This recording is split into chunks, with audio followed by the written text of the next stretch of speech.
Is it moving, the pedal? No. Yeah, so see, we're barely getting any fluid on this one. All the other ones, we got a bunch of fluid. It squirt almost up to the fender well.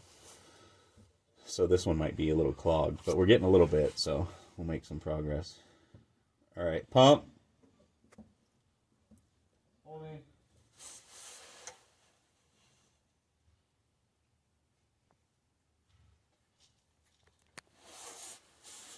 Pump.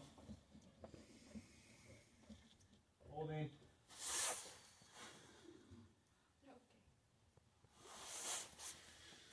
Pump.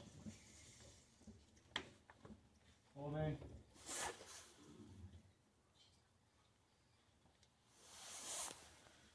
All right, so you get the idea. You can let go up there. The farthest away from the master cylinder, that back passenger's corner, is going to take the longest. We spent a lot of time opening, closing, and pumping over and over and over and going through a lot of fluid, making sure that the master cylinder is still full. And once you get clear fluid back there at that far end, the rest of them go pretty quick before you get clear fluid and no air. So you just go around all the axles, and once you start getting clear fluid and no air and clean fluid in the master cylinder, you're good to go. All right. So taking Ford out for a test drive.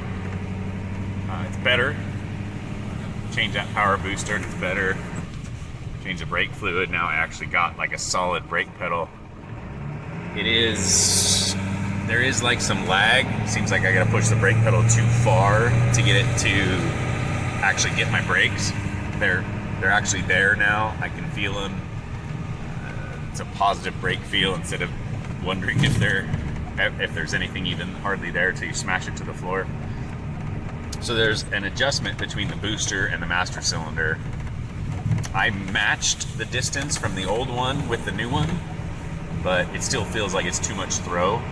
So I'm going to take the 2 bolts off the master cylinder to the booster and run that thread out a little bit and make it a little tighter, so the feeling I get when I push the brake farther than I want to, which is right there, it just feels too deep in the pedal for that much brake to come on. So I'll run that out a little bit, and hopefully that'll get us back to 100% the way it should be.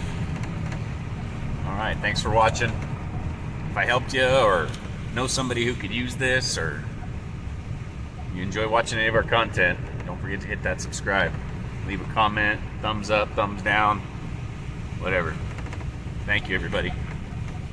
God bless y'all. So this is just a quick overview of what I talked about earlier. This is your master cylinder. This is where the fluid goes. You got a max there, max line, and a minimum. This is the brake booster that I changed out. That definitely needed to be replaced. So as I'm, in the videos you saw me underneath and opening that little valve, and somebody inside pumping the brake. Somebody was here watching this and keeping it full. Because if you go through all that work and you let this drain down and then it gets empty and you fill it back up, you're gonna have an air bubble, and then you gotta start all over again. So that's what we're adding fluid to. And then you couldn't really see the little bleeder screw in the video when I was underneath, so I'll just show you real quick on the rear what it looks like. So as you can see, you get fluid everywhere.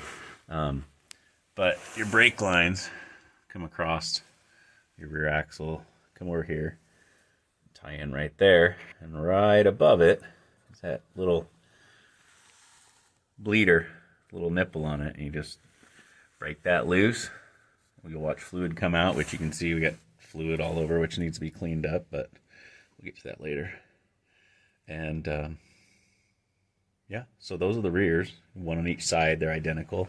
And then I'll show you the front real quick. So the fronts on this truck are on top of the brake. So those are right there. Right there. You just do the same thing. All around, right on top there, right next to where the brake line comes in.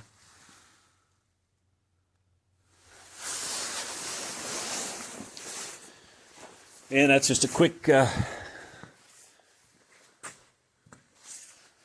deal on how to bleed your brakes.